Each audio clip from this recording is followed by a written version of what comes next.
Hello, I'm going to do a review of Umberto Eco's 5 Moral Pieces. This is a collection of essays, 5 of them, ranging from the topics of war to migration, fascism, and the press. There's also one in here on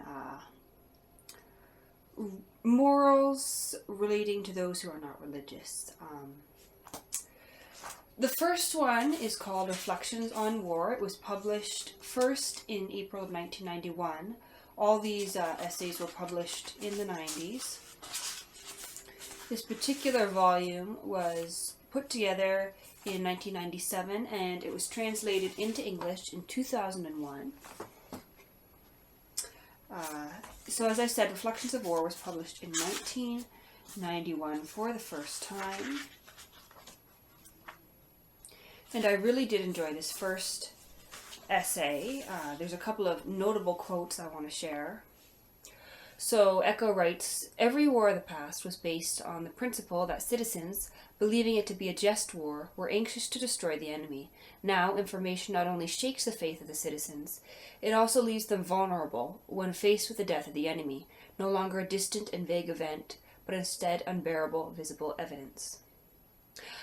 How I wish this were true in every case. There are so many people who still believe that just wars exist. Actually, I was delighted to hear yesterday that on February 22nd, the Canadian government will stop bombing Iraq. We will still be providing fuel for our allies' planes and assisting in training roles. There's another part in this essay on war, Reflections on War, that I think is kind of a neat metaphor, a neat way to look at it. And this brings us to the notion of taboos. Moravia suggested that since it took centuries for humanity to develop the incest taboo because of the realization that endogamy gave negative results, we have perhaps reached the point in which humanity has become aware of the need to proclaim war a taboo. I like the way that's put. I wish war would become a taboo. We're not there yet. We may never get there. So the second essay in this volume is called When the Other Appears on the Scene. It was an okay essay. I didn't enjoy it all that much. Eco wrote it as a letter to a figure, a church figure, and it's about non-believers and ethics, how natural ethics overlap with believers' ethics. If you pick this up, read the essay, maybe you'll get more out of it than I did. The third essay is called On the Press. I quite enjoyed this one. It looks at the way that media and newspapers and the way information and news is relayed has changed over the years. Keep in mind this was written in the 90s. So Eco didn't understand the full impact that the internet would have on news yet. He was concerned mainly with the effects of television on the newspapers, but near the end, he makes a couple of comments about the future of the internet. He says, in regards to the internet on the future, information is diffused through countless independent channels. The system is headless and uncontrollable. Everyone discusses with everyone else and does not merely react emotionally to the survey in real time, but chews over exhaustive messages discovered bit by bit, builds relationships and enters into discussions over and above parliamentary dialects or hoary journalist polemics.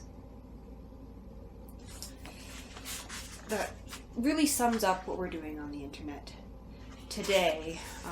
However, he is a little bit worried. On the next page he writes, "There is no guarantee that these networks will remain headless, free of all control from above." A classic concern about the internet. The next essay in here is called Fascism. Just UR followed by a hyphen and then fascism. It is a little bit of his own recollections of growing up in Italy under the fascist regime in 1940s. He talks about how, as a child, he believed that the government, the way things were, were the way things were. And he recounts an essay he wrote. Essay topic was, should we die for the glory of Mussolini and the immortal destiny of Italy? And he says, my answer was in the affirmative. I was a smart kid. And he won the essay contest. But he talks about how his views changed over time. And then he goes on to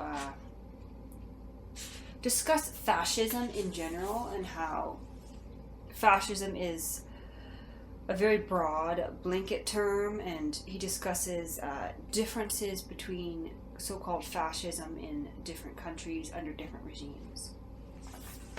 It's a fairly interesting essay. And then we come to the final essay in the book. It's on immigration and migration. It's called Migration, Tolerance, and the Intolerable.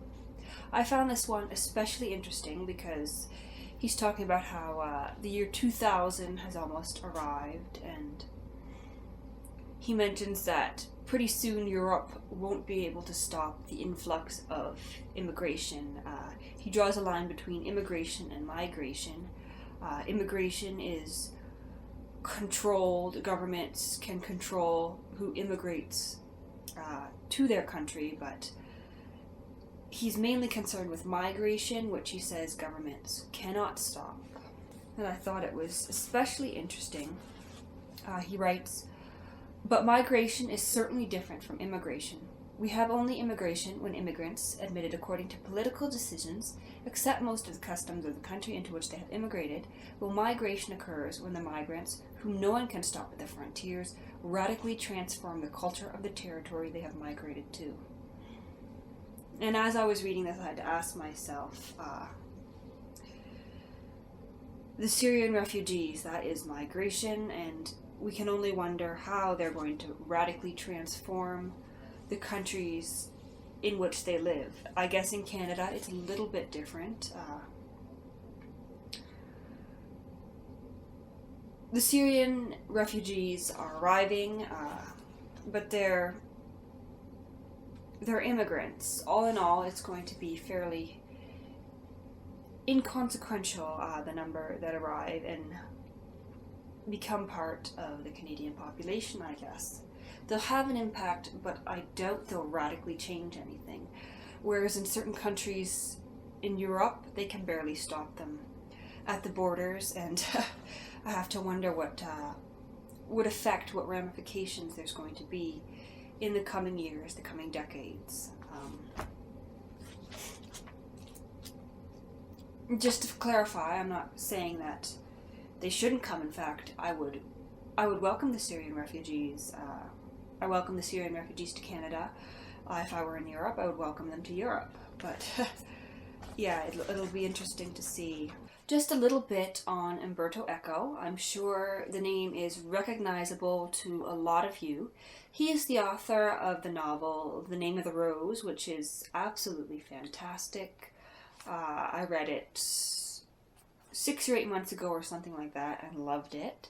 I knew him as a semiotician, a semiologist, whichever term you'd like to use. Before I knew him as a novelist, I studied him in a couple of rhetoric classes, specifically his work on semiotics and some of his work on hyperreality. I ended up giving this book 3 stars on Goodreads. It was enjoyable, it got me thinking, it wasn't too long, it didn't drag on. I enjoyed the essays for the most part, but it's not the kind of thing that I'll be thinking about for a long time after. I think of all the essays in here, I enjoyed the one on the press most, and perhaps the one on war second. But I would encourage you to check this out if you enjoy Umberto Eco. 5 moral pieces. Interesting picture of an apple on the front. Happy reading.